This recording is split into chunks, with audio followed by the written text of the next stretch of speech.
Good morning, good afternoon, and welcome to this week in Renewables, episode 20, your bite-sized roundup of the renewable stories over the last 7 days, hydro, wind, solar, and anything renewables, presented by your host, Mr. Deji OGUNSOLA, the voice you can trust.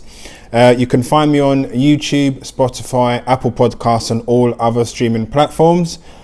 Please don't forget to like, comment and share. It really does help the algorithms and getting this content to as many people as possible who are passionate about renewables energy, such as myself. So please again, please like, share and comment, and thank you to those who have been doing so. I've seen a few kind of shares and people tagging their friends and etc. over LinkedIn and things like that. So again, thank you very much. It does really help with the visibility. Well, it would be safe to say, unless you've been living under a rock, you will know that the recent global news has been dominated by COP26.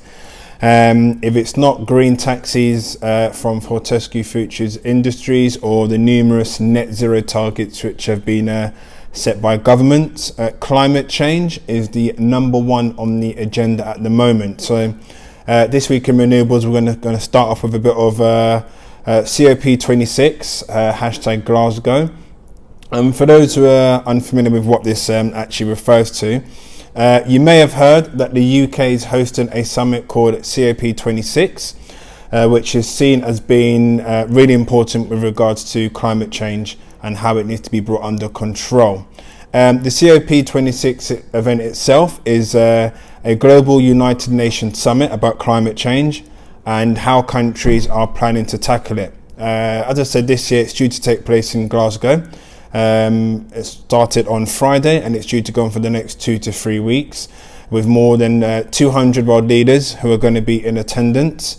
It has been delayed from last year due to the coronavirus pandemic, but thankfully it's here this year. As I said, it's taken place from October 31st through to the 12th of November, so roughly 2 weeks. Any decisions made could lead to really big important changes that need to be done that can impact our everyday lives. In terms of the COP26, what itself and what does it actually stand for? It stands for the Conference of Parties, and as I said, it's attended by countries that have signed up to the United Nations Framework Convention on Climate Change, as agreed in 1994. And basically this kind of looks to set on those agreements and commitments that were made on 2015 with regards in Paris, which was COP21 to be precise.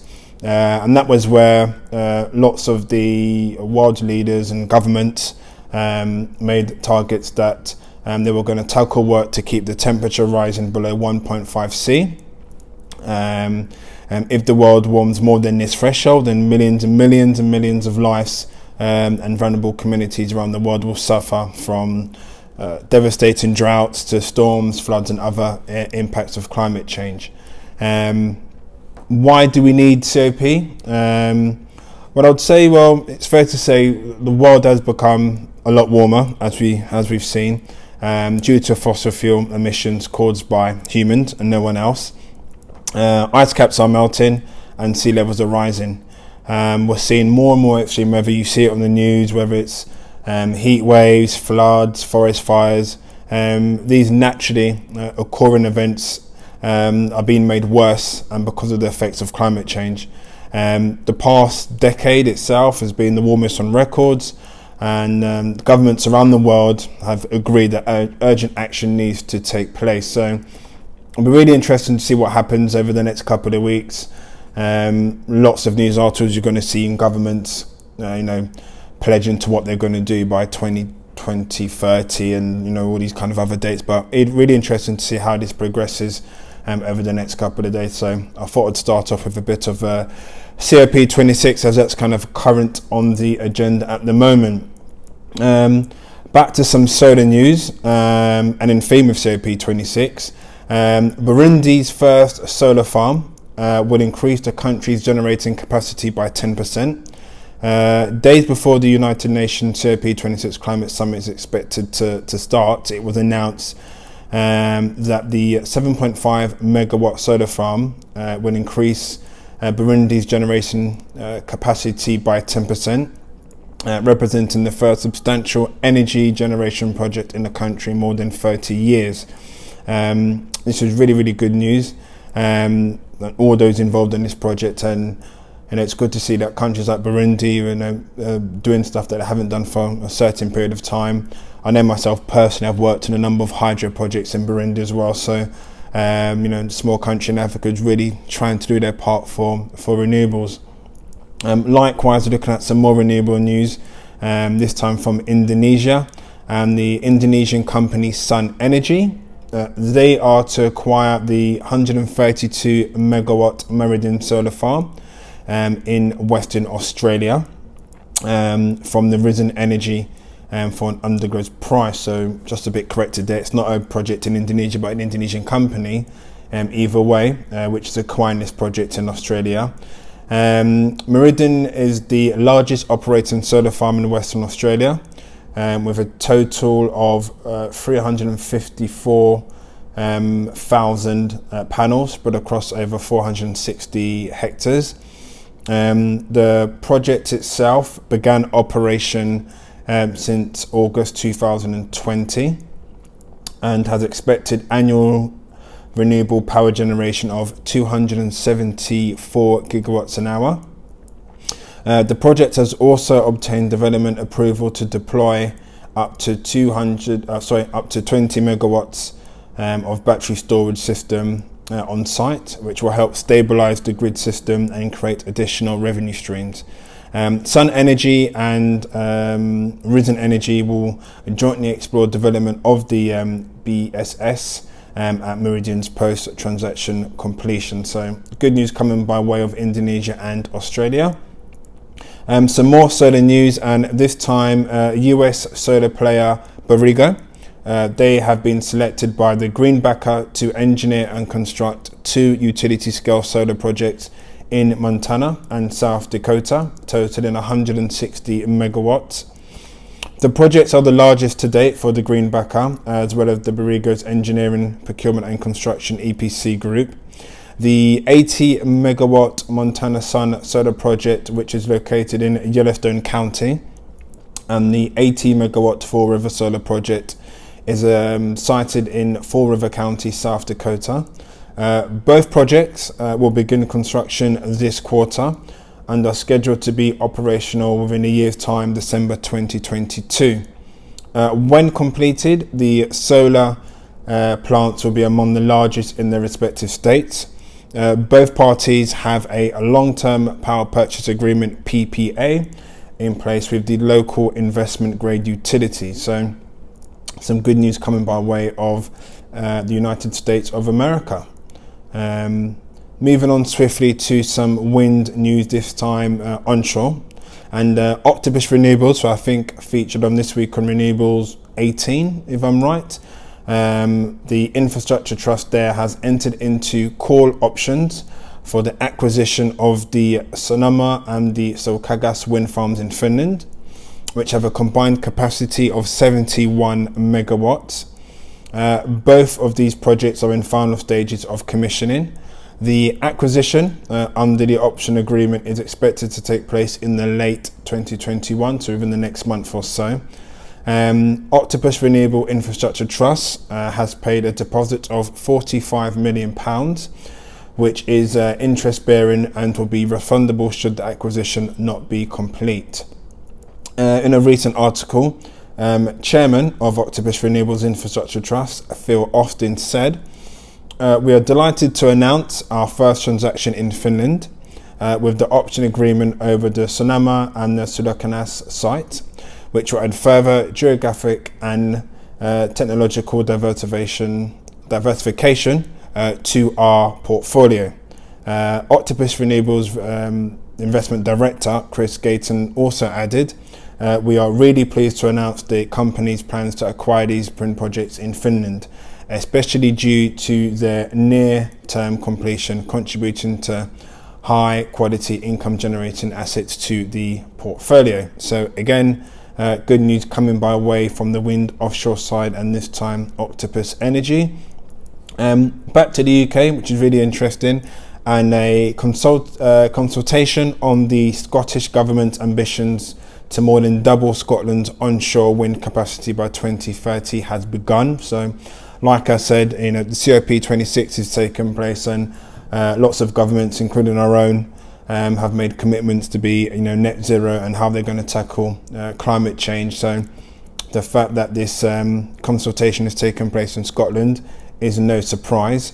The proposals itself, first outlined in the cooperation agreement between Scottish Government and the Scottish Green Party, are set out in the draft onshore wind policy statement. They would also secure an additional 8 to 12 gigawatts of installed onshore wind capacity by 2030. At this moment, Scotland has 8.4 gigawatts of installed onshore capacity today. So interesting to see any kind of findings from this consultation and how they look to achieve what they want to do by 2030. Some more news coming by the way of the UK and the wind energy, and 360 Renewables. They have become the latest entrant, so newbies into the UK's wind energy market, offering asset management and operations and maintenance services.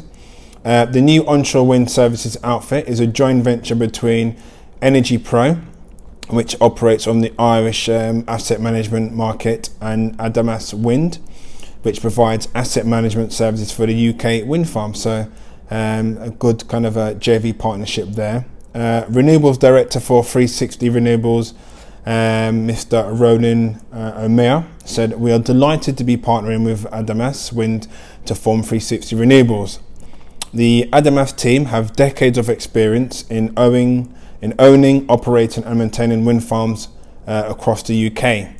We feel that this experience and local knowledge, combined with our own analytical tools and asset management experience, will deliver increased revenues to wind farm owners across the UK, and will help quickly bridge the gap between current status quo and achieving zero net targets by 2050. So again, this is some really interesting news coming from the UK, and good luck to the new 360 Renewables outfit, and let's see how they progress over the next couple of years.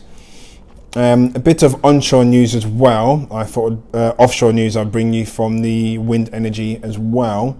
And then Chinese manufacturer Goldwind, they have unveiled a 12 megawatt offshore wind turbine and new models for the onshore market.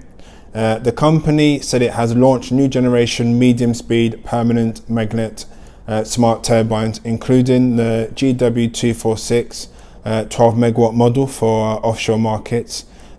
New onshore models also include various G1171 and a number of units, and the G1191 machines as well. So again, new entrants into the market on the onshore side, and on the offshore side, the manufacturers unveiling new models for the offshore market. So all is good in the world of wind energy onshore and offshore.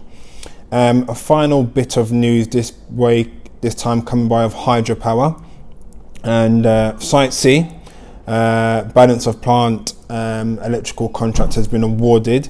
A bit more detail about this project, and BC Hydro has awarded the 128 million Canadian dollars Site C balance of plant contract to electrical work to F&M Installations Limited. The company will be responsible for the remaining electrical works required to complete the construction of the generating station and spillway, along with other related facilities at Site C. The contractor, who has worked on previous projects of BC Hydro, will mobilise on the site this fall, and the work is scheduled to be completed by 2024. So having personally been involved on Site C project in Canada with a number of placements over the years, good to see that this project is progressing and near its end. And on that note, that is the end of this week's In Renewables episode 20. Thanks again for watching and listening. Don't forget to like, comment and share. As I said, it really does help with the visibility. And it wouldn't be on topic if I didn't sign off this week in Renewables with a quote from Greta Thunberg, the famous teen activist. Right here, right now is where we draw the line. The world is waking up and change is coming whether you like it or not. Goodbye. Thank you very much.